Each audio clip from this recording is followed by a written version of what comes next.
আসসালামু আলাইকুম। আশা করি আপনারা সবাই অনেক ভালো আছেন।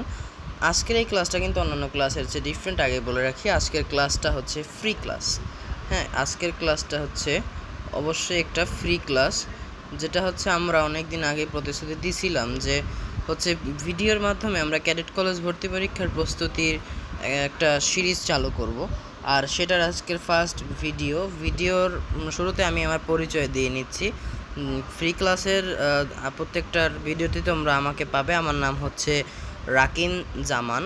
হ্যাঁ, আর তোমরা আমাকে রাকিন ভাইয়া বলতে পারবে, ঠিক আছে? তো আজকের আমাদের পড়ার টপিকটা কি দেখো, তার আগে আমি বলে রাখি এই টপিকটার ইম্পর্টেন্স কেমন। স্বাভাবিক সংখ্যা ও ভগ্নাংশ দিয়ে তুমি বিগত 37 বছরের যদি তুমি প্রশ্ন দেখো, ইভেন 2026 সালে অর্থাৎ 25 সালে যে এক্সামটা হয়ে গেছিলো, হ্যাঁ, ওইখানেও তোমার হিউজ পরিমাণে এই টপিক দিয়ে প্রশ্ন এসেছে। তো চলো আজকের আমরা এই পড়াটা শুরু করি। এবং শুরু করার আগে আমি বলে রাখছি যে এটা ফ্রি ক্লাস, তোমাদের সাথে সরাসরি তো কানেকশনের কোনো সুযোগ নাই, কিন্তু তোমরা কমেন্ট বক্সে তোমরা চাইলে যোগাযোগ করতে পারো কোনো বিষয় বা সমস্যা হইলে। তাছাড়া ফ্রি ক্লাসে এর চেয়ে বেশি সার্ভিস দেওয়া সম্ভব না। যাই হোক, আমরা চলো আমাদের পাঠ্য বই থেকে দাগানো অংশগুলো দেখে আসি। তোমরা আমার সাথে দাগাবা, ঠিক আছে? তো চলো আমরা শুরু করি। আমরা আবার দেখো, আমাদের হচ্ছে গণিত ষষ্ঠ শ্রেণীর একটা বই। হ্যাঁ, পিডিএফ আমরা ডাউনলোড করে নিয়েছি। এখন আমরা যদি প্রথম অধ্যায়ের ফার্স্ট পেজে চলে যাই, হ্যাঁ, এখানে তোমরা দেখবা প্রথম অধ্যায় হচ্ছে স্বাভাবিক সংখ্যা ও ভগ্নাংশ। হ্যাঁ, আচ্ছা, এখানে কিছু টেক্সট আছে যেগুলো তোমরা অলরেডি পড়ে ফেলছো, যেহেতু তোমাদের কিছুদিন পর অর্ধবার্ষিক পরীক্ষা, তাই বেশি সময় নষ্ট না করে শুধুমাত্র গুরুত্বপূর্ণ টপিকগুলো দাগাবা। হ্যাঁ, ঠিক আছে। তাহলে তোমরা এখানে দেখো, প্রাচীন মানুষ বিভিন্ন বস্তু বা জিনিস গণনা করতে গিয়েই কিন্তু প্রথমে তারা সংখ্যার ধারণা পাইছিল। হ্যাঁ, তাহলে তারা প্রথম মানুষ সংখ্যার ধারণা পাইছিল জিনিসপত্র গণনা করতে গিয়ে, এটা তুমি জেনে রাখতে পারবা। যেহেতু এই সংখ্যাগুলো গণনার জন্য আবিষ্কৃত হয়েছিল, তাদেরকে স্বাভাবিক গণনাকারী সংখ্যা বলা হয়। এই যে এই লেখাটা তোমরা দাগ দিয়ে রাখো। হ্যাঁ, এই যে ন্যাচারাল নাম্বার, এটা অনেক গুরুত্বপূর্ণ। এগুলো হচ্ছে ন্যাচারাল নাম্বার। একটা জিনিস খেয়াল করছো যে ন্যাচারাল নাম্বারে কিন্তু শূন্য নাই, ঠিক আছে? শূন্য কিন্তু নাই ন্যাচারাল নাম্বারে, অর্থাৎ ন্যাচারাল নাম্বার শুরু হবে 1 থেকে, ঠিক আছে? এরপরে আমরা 1.1 টপিকের নাম হচ্ছে অঙ্কপাতন। হ্যাঁ, এখানে প্রথম লাইনটা খুবই ইম্পর্টেন্ট। পাটিগণিতে 10টি প্রতীক দ্বারা সকল সংখ্যা প্রকাশ করা যায়। পাটিগণিতে 10টি প্রতীক দ্বারাই কিন্তু সব সংখ্যা তোমরা প্রকাশ করতে পারবা। এই প্রতীকগুলো কি দেখো, 1 থেকে মানে এগুলোকে অঙ্ক কিন্তু বলা হয়। এখানে প্রতীকগুলো হচ্ছে 1, 2, 3, 4, 5, 6, 7, 8, 9 এবং 0। এগুলোকে তোমরা আবার অঙ্ক বলতে পারবা। আবার এগুলো সংখ্যা, শূন্য ব্যতীত বাকি সংখ্যাগুলো স্বাভাবিক সংখ্যা। শূন্য ছাড়া যে সংখ্যাগুলো স্বাভাবিক সংখ্যা। আচ্ছা, শূন্যের যেহেতু কোনো মান নাই, হ্যাঁ, শূন্যের মান না থাকার কারণে এটা স্বাভাবিক সংখ্যা না, বুঝছো?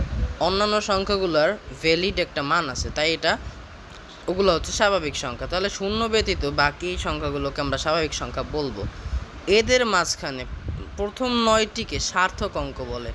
এদের মধ্যে প্রথম 9টিকে আমরা সার্থক অঙ্ক বলবো এবং শেষেরটিতে শূন্য, ঠিক আছে?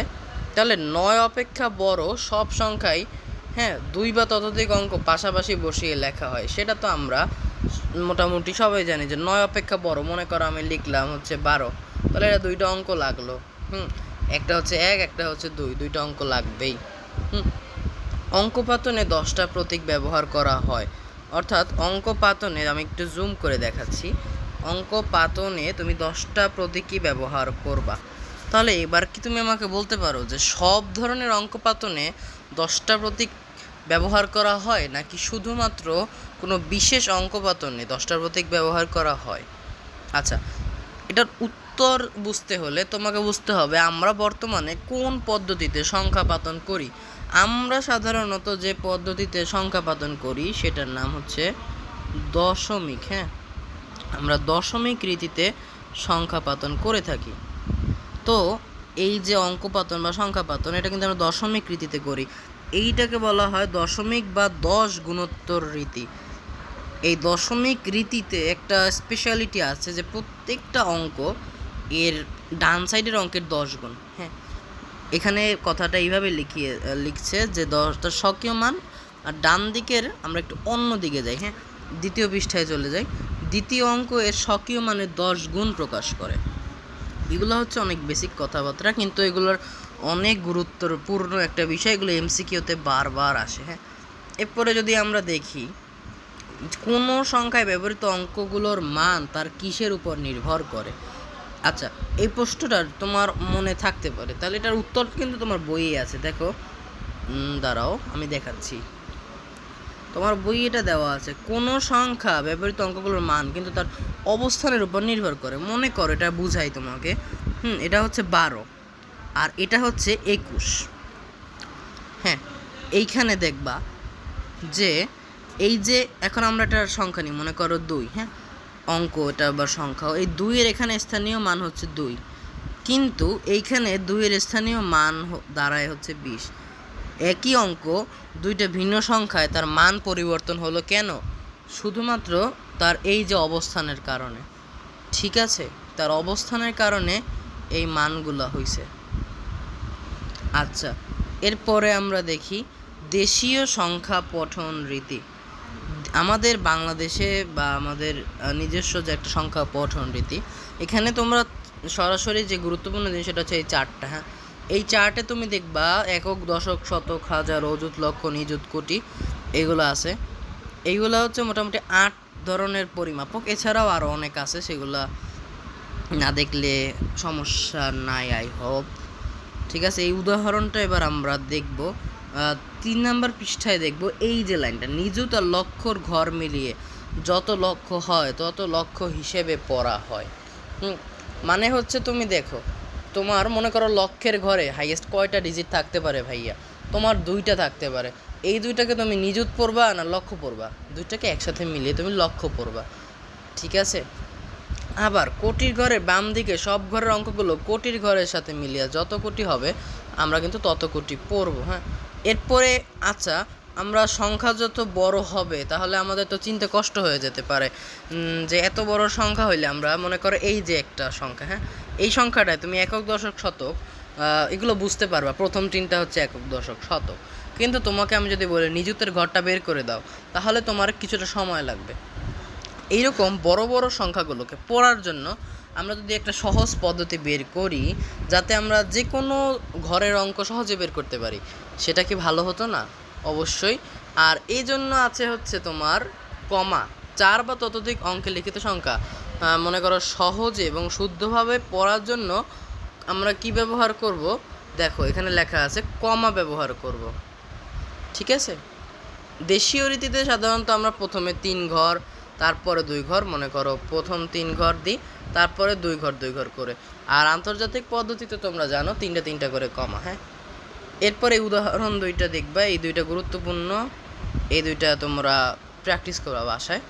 এই 3 নম্বর পৃষ্ঠায় 3টা উদাহরণ আছে, এই 3টা উদাহরণই গুরুত্বপূর্ণ। তার মধ্যে উদাহরণ 3টা সবচেয়ে বেশি গুরুত্বপূর্ণ, কজ এটা ক্যাডেট কলেজ ভর্তি পরীক্ষায় মাল্টিপল বার আসছে, অনেকবার আসছে, হ্যাঁ। অনেকবার আসার কারণে এটা খুবই গুরুত্বপূর্ণ একটা জিনিস যে তুমি স্টার দিয়ে রাখতে পারো, ঠিক আছে। যাই হোক, এরপর আমরা 4র্থ পৃষ্ঠায় চলে যাই। এখানে লেখা আছে এগুলোর সলিউশন তো দেওয়া আছে, তো আমরা সলিউশনটাকে অ্যানালাইসিস করব না, এখন প্রশ্নটা আগে পড়ি। যে